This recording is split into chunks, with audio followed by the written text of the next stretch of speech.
Hi everyone, good morning. It's Margaret Manning here, and welcome to Mornings with 60 and Me. Today's Thursday is December 22nd. So, how are you doing this week? Everything going well? Thanks for being here. Thanks for coming every morning and joining us here on Mornings with 60 and Me. It's a time for us to get together and just sort of share the ups and downs of our lives and also this positive time of the year, which is the holidays. Hope you're having fun getting out there into the world and visiting the Christmas markets in your area, maybe a little fair, going to a cafe, and there's people put decorations up this time of year. It's just a very festive and beautiful opportunity to be playful, be frivolous, and have fun. Just enjoy your life this season. But thanks for being here. I appreciate it very much. Now, I've got my morning cup of tea. I'm drinking my green tea, which is one of my favorites and regular for me. I love green tea. I probably drink about 3 cups of green tea every day. I prefer it to coffee these days. Used to be a coffee girl when I lived in Seattle, but I now have moved on to teas. So perhaps you still prefer coffee, and that's totally fine. But grab a tea or coffee, and we'll sit down and go through something today that might be on your mind. Now, how many people have been to the grocery store this week to stock up on food for the weekend and to prepare meals for Christmas and the New Year? Yeah, are you getting a little bit nervous about all this food and eating and holiday weight gain? We all laugh about it as, sort of almost a standard expectation, but there are some things that we can do. And so I want to share with you an article that one of our writers wrote. Her name is Julie Dargan. And Julie wrote an article called 4 Ways to Beat Your Cravings and Avoid Holiday Weight Gain This Year. Now, before I forget, though, I must say, yesterday I promised that I was going to be giving a little surprise at the end, a little gift to someone, and I completely forgot. So today I will definitely do it. I've got the item right by my side, and I'm going to make sure I remember. So sorry if you waited till the end yesterday and then I didn't. I just completely forgot. And this happens, right? Even if you're not 60 years old, you forget things. But anyway, one thing I don't want you to forget is holiday eating and weight gain. And if you're worried about it, Julie's got some ideas. And it's all positive. It's positive. It's not got to do with, kind of denying yourself things. It's really got to do with, mental attitude, behavior, and some other suggestions that she's got. So first thing, what do you crave at the holidays? Now, the number 1 craved items are, drum roll, chocolate, pizza, chips, and ice cream. Those apparently are the number 1 craved items during the holidays. What do you crave? Is it something associated with Christmas? I crave mince pies. I love mince pies at Christmas. And if you're not familiar with mince pies in the United States, they're like a little pastry with fruits like raisins and minced fruit. It's really good, and they make them in the UK. All my UK sisters will know what a minced pie is. But the point that Julie makes is that we often crave things that have some association with our childhood.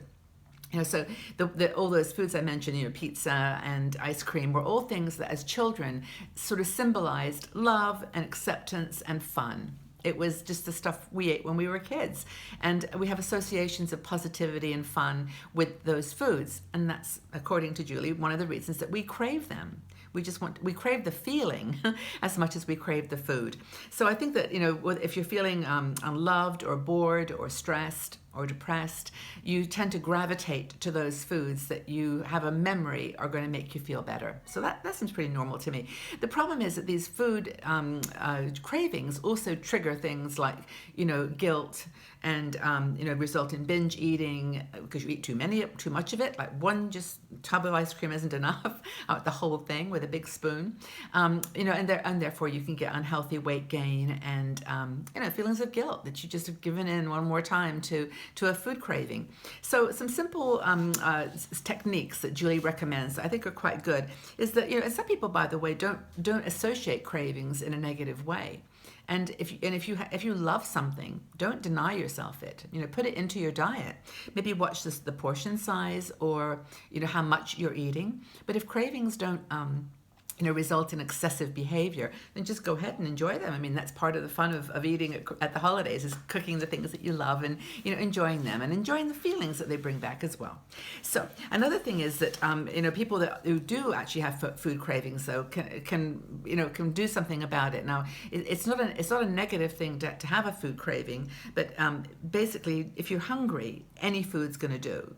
And so one of the secrets Julie mentions is to not to be hungry, and to eat small meals throughout the day, maybe even including some of those foods that you really want. But don't eat in abundance. Just try to keep your cravings under control, and not be hungry at those times of the day when you might be tempted.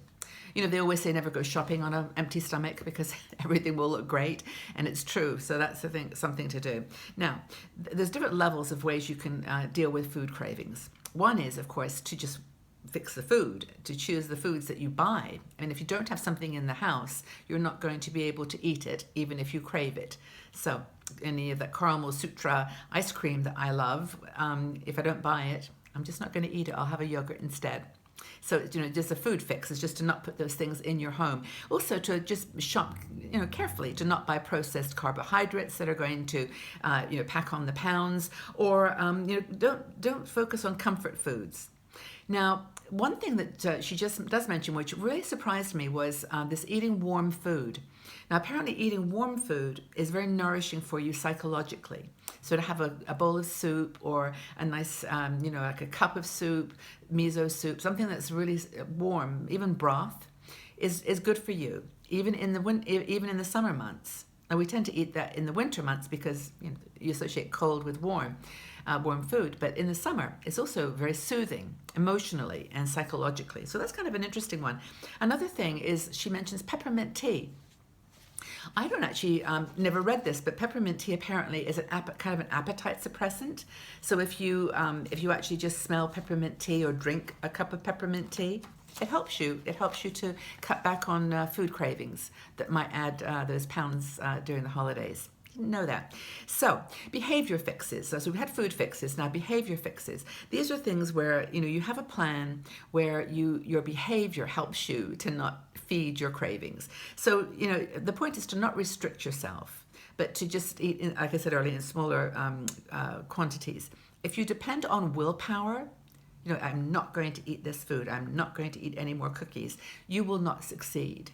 It's to say, I will not eat as many, or I will eat in the right proportion, or I will eat these comfort foods along with something else. And again, keep the proportions down. That's the secret. And also, give yourself occasional treats. Now, Tim Ferriss wrote a book on this called The 4-Hour Body. He's written a couple of books on just how to live your life in a more efficient way, and he wrote this book about diet, and he backs all of his research with science. He's very, very methodical about it, so that's a good thing. You can trust his research. But he has a guideline for diet, and then he has what he calls a cheat day. And the cheat day is where you basically can eat anything you want, as much as you want.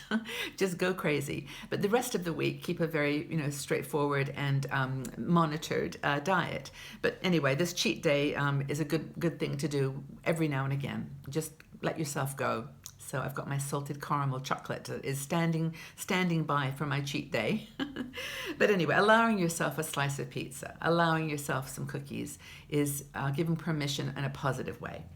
And that's another thing she mentions, is to put a barrier between your food. This is interesting, is that if you've got chocolate, keep it away from you. Like, don't keep it at your desk. Put it in a drawer, in a cupboard, up high. Put it somewhere where it's not easy to just go and grab, when you get that cup of tea. Keep it somewhere where it's going to be away from your sight.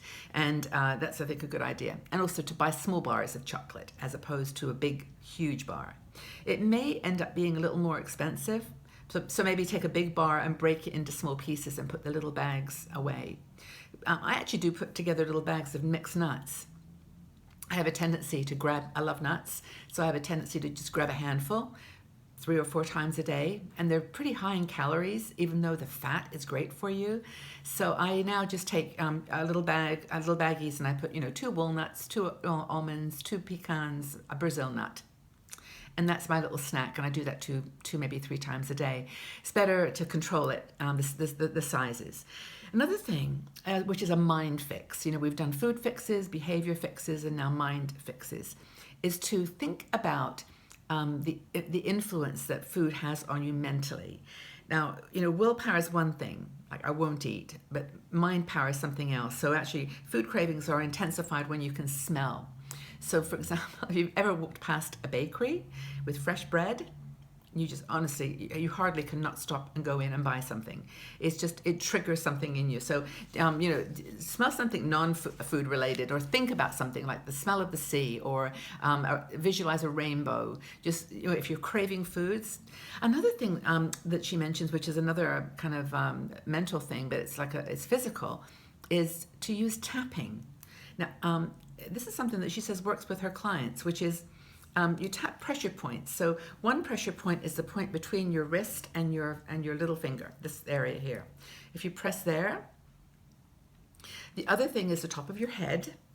Rub that, temples, and you just massage your temples, and also the top lip and the center of your chest. If you just stop when you have a food craving and touch one of those areas, press them. There's pressure points there. Apparently, I think it just takes your mind off of the food, but apparently, I mean, there's so much we don't know about the body, so that's one idea to try out as well. Those pressure points. Watch your heart rate, meditate. Just try to distract yourself if you have a craving, and then you won't gain those extra 10 pounds that you just have to wear off again for your resolutions that you never keep in the new year. So that's some great ideas from Julie Dargan, and thank you, Julie, for all that contribution. It's much better information than I could provide, because for me it's just don't buy it. That's probably because I sneak out maybe and get it anyway. But anyway, Julie, thank you for that. Now, I have got something that I wanted to give someone yesterday, and I completely forgot. And that is, you may be looking to do a little makeup application over the holidays. And I've got a little brush here that I want to give to someone. Now these, I've got it, I'm keeping it clean here. But this is, as you can see, it's an angled brush, which is perfect for doing your contouring. So I've got this, and by the way, these are not cheap little brushes. So I know it's the kind of thing that sometimes you might think, oh, I can't afford to buy that. It's just a little bit too extravagant, or I'll just use my regular brush, the same one. But this might be a little treat for you if you're into makeup a bit and you want to try an angled brush. This is worth getting maybe. So just leave your comment in the section below. Just tell me something about yourself, or about why you'd like the brush, or what you're doing for the holidays, and I'll just choose someone randomly and send this off in the post. Okay, so a little angled makeup brush, contour brush. That's what I wanted to give away yesterday, so it's now today. So thanks, everyone. Well, I really appreciate you being here. Thanks for all your good comments, your positive feedback. Honestly, you just make my day with some of the stuff you talk about. And thank you for your support of 60andMe. It's so special to know that that we're making a difference for you. It's really important to me. So thanks for being here. And my question for today is just very simply, what tactics do you use to overcome your food cravings? What things do you do to overcome food cravings? Just leave your comments in the section below, and we'll share our suggestions and ideas, and I'll join in the conversation, and I just look forward to seeing what you'll have to say. So what tactics do you use to overcome food cravings? Anyway, have a really great day. I hope it's a fun day for you, getting ready for the weekend, for Christmas, which is on Sunday. And just have a lovely day. And I'll see you all back here tomorrow on Mornings with 60andMe. Take care, everybody. Bye-bye. Bye-bye for now.